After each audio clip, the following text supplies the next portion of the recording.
여론조사 얘기를 좀 해볼까 합니다. 연말 연초 여론조사가 집중적으로 이렇게 거의 모든 언론사에서, 그러니까 이른바 레거시 언론에선 거의 다 여론조사를 했는데, 핵심은 3강 구도죠. 현재 여당 민주당에서 이낙연 대표와 이재명 경기지사, 그리고 범야권으로 윤석열 검찰총장, 이렇게 3강 구도가 형성된 지 꽤 오래됐습니다. 어떤 여론조사에서는 윤석열 총장이 1위를 달리고, 어떤 여론조사에서는 이재명 지사가 1위를 달리기도 합니다. 뭐 이러다 보니까 이제 왜 여론조사마다 결과가 다르냐, 이런 기사가 나오는데, 사실 이런 기사는 언제든 쓸 수 있습니다. 무선 전화를 많이 포함시키고 전화 면접 방식으로 하면 젊은 층이 많이 응하는 편이고, 그러다 보면 이제 민주당 쪽이 좀 더 유리한 ARS, 집 전화를 좀 많이 들어간 방식에서는 보수 정당 쪽이 좀 더 유리한 결과가 많이 나옵니다. 근데 이런 기사는 늘 쓸 수 있는데, 이런 기사가 나오는 시점이 중요합니다. 이런 기사가 나오는 시점은 프레임이 형성이 돼서 몇 강 구도, 1강, 2강 구도, 3강 구도, 이런 것들이 딱 형성이 돼서 이것이 굉장히 고착화되는 지점에 엎치락 뒤치락 할 때 이런 기사가 나오거든요. 이런 기사가 나오고 있다는 것은 윤석열 검찰총장과 민주당 후보들 간에 굉장히 엎치락 뒤치락 해온 지 꽤 오래됐다. 이것이 중요한 정치적 프레임 상황이다라는 것의 반증입니다. 그러면 되물어야 될 게 있습니다. 윤석열 검찰총장은 정치인인가? 야권의 대권주자라는 것은 정치인이라는 것이죠. 그리고 야권이라는 얘기입니다. 그러니까 이게 기사에 언급이 될 수는 있습니다. 차기 대권주자의 잠룡으로 검찰총장이 거론된다라는 기사는 기자들이 쓰는 거니까 막을 수는 없는데, 여론조사에 들어가는 것은 굉장히 다른 의미거든요. 특히나 검찰총장이 여론조사에 들어가는 것은, 차기 대권주자로 거론되는 것은 그 자체로 문제가 됩니다. 설령 검찰총장이 여권의 대권주자로 거론이 돼도 문제입니다. 그러니까 예를 들어 윤석열 검찰총장이 굉장히 검찰개혁에 적극적이었고 문재인 대통령의 뒤를 잇는 차기 대권주자다, 여권의 대권주자다 라고 거론이 됐다 하더라도 여론조사에 끼면 안 되는 상황인 것이죠. 왜냐하면 검찰총장이라는 자리는 정치적 중립을 지켜야 하는 자리이기 때문입니다. 여론조사에 거론이 되고, 그리고 정치적 성향을 묻게 되는, 범여권인지 범야권인지를 묻게 되는 이 행위 자체가 정치적 중립성을 흔들 수 있기 때문에 이 여론조사에 들어가는 것이 문제가 되는 것이죠. 그러면 정치적 중립이라는 건 뭘까? 문재인 대통령이 쓴 책이 있습니다. 검찰을 생각한다에는 이렇게 나옵니다. 만일 검찰의 정치적 중립을 적극적 공세적으로 해석한다면 검찰의 외부 세력이 검찰의 인사나 행정, 공소권 행사 등 권한 행사를 통제할 수도 없고 통제해서도 안 된다.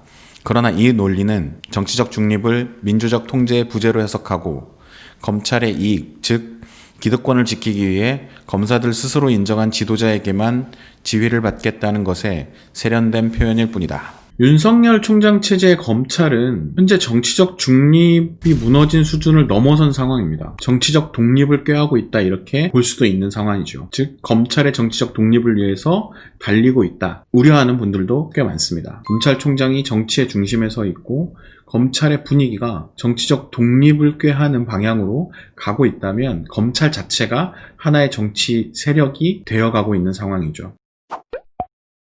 이것은 굉장히 위험한 상태라고 볼 수 있습니다. 쉽게 말해 지금의 검찰의 분위기가 총장님 대통령 만들기, 이런 분위기가 형성될 수 있다는 겁니다. 이것은 정말 위험한 것이죠. 그렇기 때문에 일각에서는 검찰당이라는 표현까지 나오고 있는 상황입니다. 그러면 어떻게 해야 될까요? 되게 단순합니다. 윤석열 총장이 원래는 신년사에서 했으면 굉장히 좋았을 텐데 신년사 기회를 놓쳤으니까 지금이라도 기자회견을 열면 됩니다. 공개적으로 모든 여론조사에서 제 이름을 빼주십시오 라고 공식적으로 요청해야 합니다. 매우 엄중하게. 언론사들이 여론조사에 제 이름을 넣는 것은 검찰의 정치적 중립을 흔드는 행위입니다.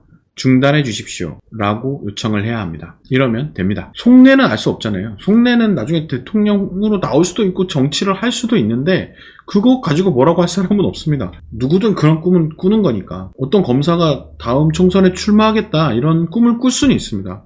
하지만 현재 벌어지고 있는 정치 행위에서는 빠지는 것이 맞죠. 이걸 하면 됩니다. 이 입장에 대해서, 그러니까 윤석열 총장이 여론조사에서 이름을 빼야 된다라는 주장은 사실은 여야에서 주요 인사들이 다 하는 얘기입니다. 주호영 국민의힘 원내대표가 이렇게 얘기를 했습니다. 한번 볼까요? 현직 검찰총장을 자꾸 대선 후보군에 넣는 자체가 잘못된 것이다. 조사하지 말고 빼야 하는 것이 정상이다. 정치를 하지 않겠다고 명백히 선언해야 한다. 대한민국의 검찰총장은 독립성과 정치적 중립성이 가장 중요한 자리다. 오해가 있을 수 있으니 윤 총장은 나는 정치를 하지 않겠습니다. 라고 선언하면 제일 깔끔하다. 제가 웬만해서는 주호영 원내대표하고 입장이 같은 경우가 별로 없는데 완벽히 동일합니다. 더 붙일 말이 없습니다. 나중에 정치를 해도 됩니다. 나중에 총장 임기가 끝나거나 총장은 옷을 벗거나 뭐 어쨌든 총장이 아닌 상태에서 국회의원에 출마를 하든 대통령에 출마를 하든 구청장에 출마를 하든 구의원에 출마를 하든 자유입니다. 하지만 검찰총장 자리에 있다면 저렇게 요청해야 되는 것이죠. 이것은 정세균 총리도 똑같이 얘기했습니다.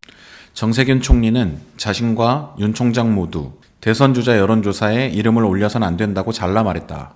정 총리는 윤 총장 또한 여론조사에서 빼도록 요청해야 하는 것 아니냐는 진행자의 물음에 본인이 해야 한다며 총리의 영역은 아니다 라고 답했다.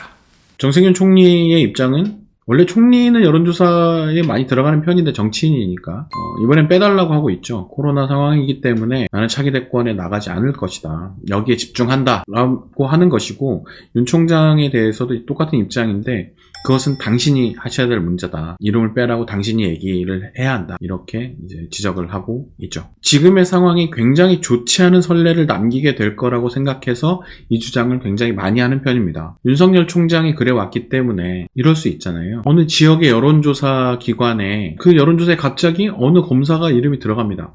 어느 지역 검사장 여론조사를 하는 건 인지도를 올리는 효과가 있거든요. 이것에 대해서 뭐라고 할 수 있는가 보고 배운다니까요. 아니 윤석열 총장도 그랬는데 왜 나한테 뭐라고 하냐. 예를 들어 대전고검 검사장 차기 대전시장의 후보군이 되고 여론조사에 들어간다면 어떻게 할 거냐는 거죠. 서울지방검찰청장이 아니면 고검장이 차기 서울시장 후보군에 들어가서 여론조사에 이름이 올라가면 어떻게 할 거냐는 겁니다. 이건 되고 그건 안 되냐. 그럴 수 없다는 것이죠. 굉장히 좋지 않은 선례가 지금 남고 있는 상황입니다. 굉장히 위험한 상태이기 때문에 이 말씀을 꽤 길게 드렸습니다. 지금까지 유익하셨다면 좋아요와 구독 부탁드립니다. 그러면 저는 다음 편에서 뵙겠습니다. 시청해주셔서 감사합니다.